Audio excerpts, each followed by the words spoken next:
घर घर कूड़ा उठाने वाला वाहन, जो रोज़ आप सुबह सुनाई पड़ता होगा कि घर घर कूड़ा उठाने वाला वाहन आपकी गली में पहुंच चुका है, अपना कूड़ा इस गाड़ी में डाल दें।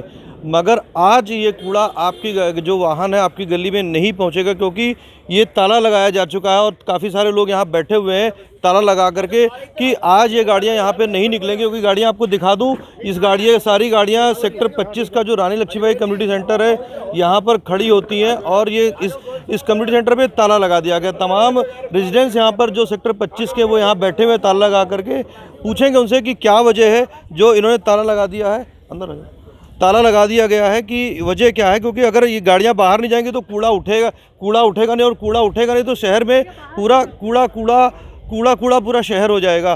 क्या वजह सर आप लोगों ने आज ताला लगा दिया है, कूड़ा नहीं उठवाने दे रहे? ये परेशानी बहुत ज़्यादा, ये स्मेल रात से शुरू हो जाती है, यहाँ पे रहना मुश्किल है और ये प्रशासन को सुनता ही नहीं। बहुत बार कह लिया। तो गाड़ियाँ कहीं तो खड़ी होंगी, चाहे वो 25 में खड़ी हो। खड़ी करने ठेका थोड़ा ले रखा हमने, गाड़ी साड़ियाँ खड़ी करनी हमारे घर के आगे खड़ी कर दो, यहाँ करने का क्या पैसा? हर बंदे के घर के आगे खड़ी कर दो। फिर ये उनकी जिम्मेवारी, हमारी जिम्मेवारी थोड़ा गाड़ी कहाँ खड़ी करनी है। बाहर सारे कर्मचारी खड़े हुए गाड़ी ले जाने के लिए और आप लोगों ने बंद कर रखा, तो कूड़ा उठेगा कैसे? पंचकुला शहर में पूरा कूड़ा हो जाएगा शहर। जिस ठेकेदार ने ठेका लिया है उसकी ड्यूटी है अपनी गाड़ियों का भी इंतजाम करे। ये तो हमारा समुदाय के अंदर है, यहाँ पर तो हमने जब से जो गाड़ियाँ खड़ी कोई फंक्शन हुआ ही नहीं। चेक कर लो बेशक इस चीज़ को। कितना टाइम हो गया गाड़ी यहाँ पे खड़ी होते हुए? 4-5 महीने हो गए हैं, 4-5 महीने हो गए हैं। तो कोई आप लोगों ने शिकायत दी है इसके लिए एमसी में? बहुत बार दिए जी हमने, तो दोनों तो डंपिंग ग्राउंड और ये हो गया, हम तो यहाँ शाम को बाहर भी नहीं निकल सकते, सभी को अस्थमा हो गया लोगों को। यहाँ डंपिंग ग्राउंड की बात की, डंपिंग ग्राउंड जो झूरी वाला है वो तो अब केंद्र सरकार की तरफ से रद्द कर दिया गया। आपको शायद जानकारी नहीं होगी, हो सकता है पार्षद जी आपके खड़े हैं उनको पता होगा, मैं आपको बता देता हूँ। झूरी वाला जो ग्राउंड है वो केंद्र सरकार की तरफ से रद्द कर दिया गया। वो व्यवस्थाएं बनाई जा रही कहीं और, जब वो रद्द हो लेगा। अभी तो कूड़ा डलने लग रहा है, वो तो रोज डल रहा है अभी। सुषमा जी आप भी हैं यहीं पे, शायद 25 सेक्टर में रहते होंगे, तो क्या दिक्कत है? मतलब आप तो चूंकि राजनीतिक है, समाज सेवी भी हैं, आखिरकार गाड़ियाँ कहीं तो खड़ी होंगी, चाहे वो 25 में खड़ी हो, चाहे 20 में खड़ी हो, 28 में खड़ी हो, समस्या तो वहीं की वहीं है। यहाँ से हटाएंगे तो कहीं दूसरी जगह लेके जाएंगे। पूरे पंचकुला की यहाँ ना खड़ी करें ना, हमारे सेक्टर की 2-3 गाड़ियाँ हैं तो कहीं एडजस्ट कर दें, हमें दिक्कत नहीं है, लेकिन इसके अंदर एक भी नहीं खड़ी होगी। ये हमारे यहाँ प्रोग्राम्स होते हैं, शादियाँ होती हैं, जो भी कुछ होता है, मीटिंग्स होती हैं, वो सब यहीं होती हैं, तो हम नहीं चाहते कि इसके अंदर खड़ी हो। यहाँ पे पार्षद भी हैं, इसी वार्ड से पार्षद है अक्षय चौधरी, और मैं आपको दिखा दूँ उसके पहले बाहर जो कूड़ा उठाने वाली कंपनी जो गाड़ियाँ हैं उनके कर्मचारी भी खड़े, वो इंतजार में खड़े कि ये ताला खुले और ये वापस जाएं अपनी दोबारा से अपनी मतलब जो इनका काम है उठाने के लिए जाएं। मगर इनका भी एक आरोप है कि ये जो पार्षद हैं ये कांग्रेस की तरफ से हैं, कहीं ना कहीं इनकी हो सकता है कि ये कांग्रेस के पार्षद हैं और इस वजह से इनकी यहाँ पे गाड़ियाँ खड़ी की जा रही हैं। कोई राजनीति नहीं है, यह कोई राजनीति नहीं है, यह सभी सेक्टर वाले हैं। दूसरे अब बदबू आ रही है ना आपको भी ये गाड़ियों की, हम यहाँ सामने रहते हैं, सारी रात बदबू आती है, डंपिंग ग्राउंड की बदबू आती है, तो इसमें कांग्रेस का बीजेपी है क्या? जो कहोगे बीजेपी है सत्यानाश कर रही है। हमारा एमएलए कहता है हमने घगर पार की वोट नहीं चाहिए। भाई हम क्यों खड़े होने देंगे? यार ठेकेदार पैसे लेता है, ठेका दिया है एमसी ने, कोई पॉलिटिकल नहीं, ठेकेदार ने पैसे लिए हैं, ठेका ले रखा है, गाड़ियों का खड़ी करना उसकी जिम्मेवारी है। तो कम्युनिटी सेंटर क्यों नहीं? उसको हो सकता है जगह दी गई होगी निगम की तरफ से, कम्युनिटी सेंटर में गाड़ी खड़ी नहीं। मेयर ये कहता है, मेयर कहता है कि हमने कोई परमिशन नहीं दे रखी, कमिश्नर कहता है हमने कोई परमिशन नहीं दे रखी। इसका मतलब एमएलए दे रखी है साइलेंट परमिशन, किसने दे रखी है? डीसी ने कोई परमिशन नहीं दे रखी। जो परमिशन है, एक पैसा भी ये देते नहीं है, ना एमसी को देते हैं ना कुछ देते हैं, वो ठेकेदारी की जिम्मेवारी है, वो कहीं भी रखे। और सारे सेक्टरों का यहीं पे कैसे आधी ट्रालियां तो भरी हुई रात को रख देते हैं जिसकी बदबू मारती है। तो इन सेक्टरों को लावारिस समझ लिया सरकार ने। हाँ, हम लावारिस नहीं है, हम मुकाबला करने की हिम्मत रखते हैं। नाम जो रखा गया भाई वो इसीलिए रखा गया है भी यहाँ कूड़ा डंपिंग ग्राउंड थर्ड बनाया जाए। पहले काम करो, जूरी वाला बंद करके यहाँ इसको बना दो, कम्युनिटी सेंटर को यहाँ डंपिंग ग्राउंड बना दो। पार्षद अक्षय चौधरी भी है यहाँ पर, उनसे ही बात कर रहे थे कि क्या समस्या है, क्या प्रॉब्लम है, समस्या का समाधान कैसे निकलेगा। पार्षद जी क्या है ये? आपने आज रात में ताला 10 बजे लगा दिया, वीडियो भी आपने जारी किया, निगम के अधिकारियों से बात की कि आपने कि कोई कूड़ा उठेगा कैसे आज? मेरी निगम के अधिकारियों से ये जो प्राइवेट जो ठेका ले रखा है ठेकेदार से भी मेरी बात हुई। रात को न जाने कितने मेरे को फ़ोन आए कि ये ताला ना लगाया जाए और हमारी गाड़ियाँ यहाँ से आप निकलने दो, हम यहाँ पे खड़ी करने दो। और निगम के ही कितने अधिकारियों से मेरी बात हुई।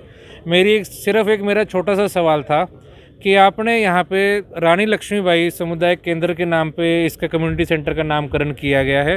क्या ये व्यवस्था होनी चाहिए इस कम्युनिटी सेंटर की? ये तो सबसे शानदार, सबसे सुंदर कम्युनिटी सेंटर होना चाहिए। और आज के समय में इन्होंने कम से कम 50 से अधिक कूड़ा उठाने वाली गाड़ियाँ पूरे ग्राउंड में कम्युनिटी सेंटर के खड़ी कर रखी हैं, जिसके कारण आपस में यहाँ जितने भी आसपास के लोकल निवासी हैं, वो चाहे किसी भी पार्टी से संबंधित हो, ये हमारा कोई पार्टी का इसमें कोई जो अपना कोई धरना नहीं है, कोई प्रोटेस्ट नहीं है। ये आसपास के जितने सेक्टर के निवासी हैं उनकी लड़ाई है कि पहले ही हम एक लड़ाई लड़ते आ रहे हैं डंपिंग ग्राउंड की। और ये डंपिंग ग्राउंड अभी तक आप जैसे बता रहे हैं कि झूरी वाला डंपिंग ग्राउंड केंद्र सरकार ने हटा दिया गया, लेकिन आज भी मैं दावा करता हूँ कि देख लेते हैं हम कि कितने दिन ये यहाँ पे कूड़ा गिरना कितने दिनों में बंद करेंगे। आज मैं ये दावा करता हूँ कि अभी भी कूड़ा डंपिंग ग्राउंड झूरी वाला में गिरता रहेगा और आने वाले कुछ समय तक, जब तक इनको एक नई साइट नहीं मिल जाती, तब तक ये कूड़ा गिरते रहेंगे। आपने इस जो झूरी वाला ग्राउंड तो एक अलग मैटर है, जो ये वाला मैटर, इसकी शिकायत आपने निगम के अधिकारियों को दी हुई थी, तो उसका क्या उन्होंने क्या रिएक्शन दिया था? इसकी हमने अनेकों शिकायत निगम में दे चुके हैं हम।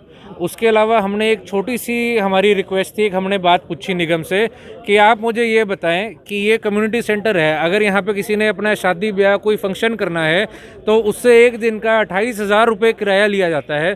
तो ये पिछले 4.5 महीने से यहाँ पे गाड़ियाँ खड़ी है। क्या इनसे कोई किराया लिया जा रहा है या इनके कोई वर्क ऑर्डर में इनका जो इनको दिया गया है काम, उसमें कहीं ऐसा मेंशन है, कहीं ऐसे लिखित में इनको दे रखा है कि आप यहाँ पे गाड़ियाँ खड़ा सकते हैं, कि यहाँ पे मुफ्त में गाड़ियाँ खड़ी हो रही हैं, जिसके कारण सेक्टर निवासी भी परेशान है, यहाँ की व्यवस्था भी दिन पर दिन खराब हो रही है। जब यहाँ पे इसका नामकरण बदला गया तो आपके तो विधायक जी भी आए थे यहाँ पे विधानसभा स्पीकर, तब भी आपने मुद्दा रखा था उनके सामने? मैंने उस दिन भी मुद्दा रखा। उस दिन हुआ क्या, मुझे अच्छे से दिन याद है, 18 जून की तारीख थी। मैंने यहाँ पे जिस टाइम पहुंचा सुबह 11 बजे, यहाँ पे एक भी गाड़ी नहीं खड़ी थी।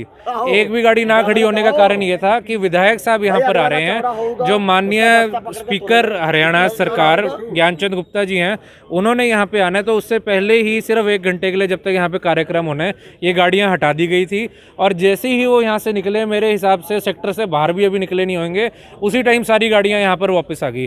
यहाँ पे उनके बैठे हुए दौरान मैंने उनको एक छोटी सी बात रखी कि यहाँ पे जितनी नगर निगम की डोर टू डोर कूड़ा उठाने वाली गाड़ियाँ यहाँ पे खड़ी की जा रही हैं, तो आपसे मैं निवेदन करूँगा कि ये रानी लक्ष्मीबाई कम्युनिटी सेंटर का आज नामकरण किया जा रहा है, तो ये गाड़ियाँ यहाँ से हटवाई जाएँ। लेकिन विधायक साहब ने मेरी नहीं सुनी। हम अपने जितने साथी हैं सेक्टर 25 के, कुछ साथी 2 दिन बाद उनके घर पे भी जाके आए थे, उनको हमने वहाँ पर भी निवेदन किया, पत्र दिया कि ये गाड़ियाँ यहाँ से हटवाई जाए, लेकिन अभी तक इसकी कोई सुनवाई नहीं हुई। अब जब आपने ताला लगा दिया, उसके बाद में आपकी निगम अधिकारियों से या मेयर साहब से कोई बातचीत हुई हो कि ये गाड़ियाँ नहीं निकलेंगी तो कूड़ा कैसे उठेगा? क्योंकि आप देखिए निगम के पार्षद हैं, आपकी भी कहीं ना कहीं जिम्मेदारी होती है कि कूड़ा जो शहर में कूड़ा है वो उठे। आम तो पब्लिक है, उनको तो दिक्कत होती है, लेकिन आप तो नुमाइंदे हैं, जनता के नुमाइंदे हैं। नहीं, मेरी सबसे पहली मेरी जिम्मेवारी है मेरे वार्ड के प्रति, 25 सेक्टर के जितने भी साथी हैं उनके प्रति। अगर इनके लिए मुझे सारी रात सारा दिन भी यहाँ पर बैठना पड़ेगा इनकी परेशानी के लिए, तो मैं यहाँ बैठूंगा। निगम मेरे लिए दूसरे नंबर पे आता है। निगम के व्यक्ति, निगम के अधिकारी मेरे को चुनकर नहीं है, यहाँ के लोगों ने मुझे अपना नुमाइंदा चुना है। तो सबसे पहले मेरा कर्तव्य बनता है कि मैं यहाँ के लोगों के लिए, यहाँ के निवासियों के लिए, अपने साथियों के लिए खड़ा हूँ। और जहाँ तक बात रही निगम की है, निगम के अधिकारियों से हमने कितना निवेदन कर लिए, कितने पत्र दे लिए निगम को। निगम के अधिकारियों ने जब आज तक हमारी नहीं सुनी, तो हम अपने साथियों से, यहाँ के निवासियों से ऊपर रख के निगम की क्यों सुने? नहीं, अब निगम के अधिकारियों ने कोई आपको फ़ोन किया हो, कुछ कहा हो कि भाई गाड़ियाँ निकल जाने दो, कूड़ा उठना है, इस पे मैं पूछना चाहता हूँ, कुछ बात हुई आपकी? देखिए, मेरा मानना है कि निगम के अधिकारियों को कोई फ़र्क नहीं पड़ता। ये एक बिल्कुल साफ स्पष्ट सच्चाई है कि निगम के अधिकारियों को कोई फर्क नहीं पड़ता शहर से कूड़ा उठे ना उठे, ठीक है। इसलिए निगम के अधिकारी का आपको मैं ये गारंटी देता हूँ, साफ स्पष्ट बताता हूँ कि अभी तक कोई फ़ोन मुझे निगम की तरफ से, कोई फ़ोन मुझे मेयर साहब की तरफ से, कमिश्नर साहब की तरफ से, किसी के का भी अभी तक मेरे को सुबह से या कल रात से कोई फ़ोन नहीं आया। जबकि सबको मैंने पर्सनली अपने नंबर से वीडियो भी भेजी, सबको मैंने लिखित में भी कंटेंट दिया कि आप यहाँ पर हम ताला लगा दिया गया है और हम ये गाड़ियाँ नहीं निकलने देंगे। उसके बावजूद भी मुझे निगम के किसी भी अधिकारी का और किसी भी अफसर का, किसी का फ़ोन नहीं आया। किसी भी अफसर का फ़ोन अभी तक नहीं पहुंचा है। सुबह के लगभग 7 बजने का वक्त है और आज जो कूड़े वाली गाड़ियां हैं वो अंदर खड़ी हैं। तमाम कर्मचारी जो कूड़े वाली गाड़ियों के हैं वो यहाँ पे खड़े हुए हैं, क्योंकि सुबह सुबह वो आए थे अपनी ड्यूटी करने के लिए, मगर चूंकि गाड़ियाँ अंदर खड़ी हुई हैं तो अब ये गाड़ियाँ निकल सकती हैं। गेट पर ताला लगा हुआ है। अब देखना होगा कि आगे निगम के अधिकारी या निगम के जो अधिकारी हैं, मेयर हैं, इस पर क्या कार्रवाई करते हैं। क्या ये गाड़ियाँ यहाँ से हटेंगी या नहीं हटेंगी।